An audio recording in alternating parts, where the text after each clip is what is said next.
Salutare, prieteni, și bun venit la un nou episod.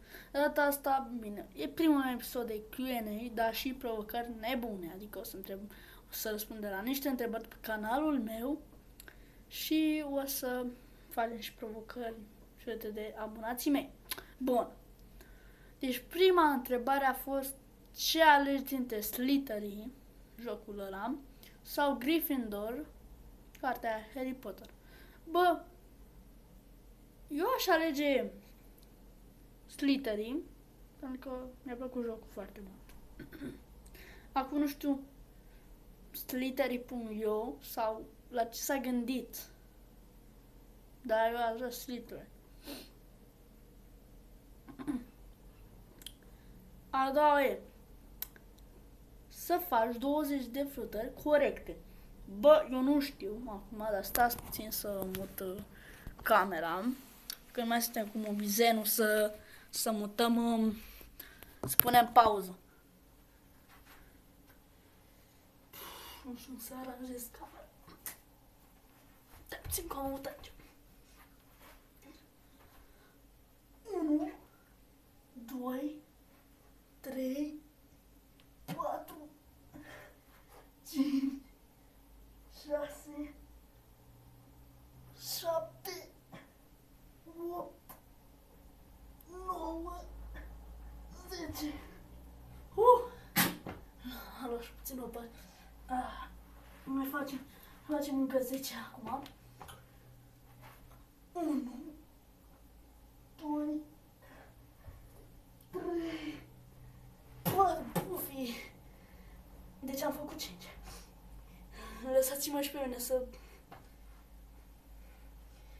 16, 17,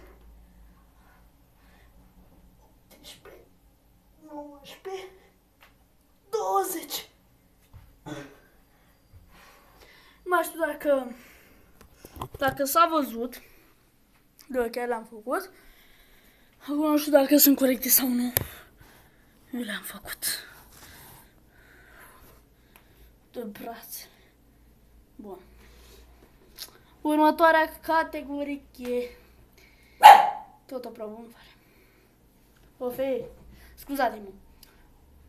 Dansează ca o găină. Nu ar trebui să fie chiar așa de greu.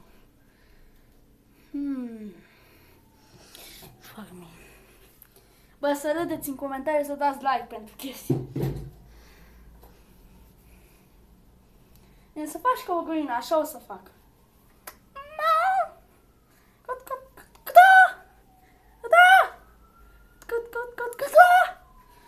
Da. Gata, a fost foarte ciudat, știu, nu prea știu să fac o găină, mai ales să fac aia sau să dansez. Bă, următoarea este niște întrebări, 4 întrebări. 1. Ce vei face la 40 de abonați? Ei, la 40 de abonați vreau să fac un live. Dar o să văd eu cum se face pe telefon, o să caut eu. Ai o iubită? Nu. Nu. Câți ani ai? Ei, prietene, eu am 10 ani. De ce mere și nu pere? Băi, eu nu prea știu chestia asta, de ce nu mere și nu pere.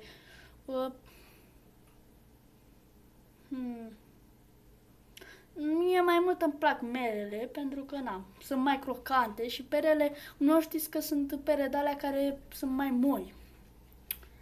Da. Mai avem? Nu? Nu sunt toate? Bă, aparent, ăsta a fost episodul. Dacă v-a plăcut, dați un like și un share. Și abonați-vă, mai ales. Și la revedere. Pa, pa.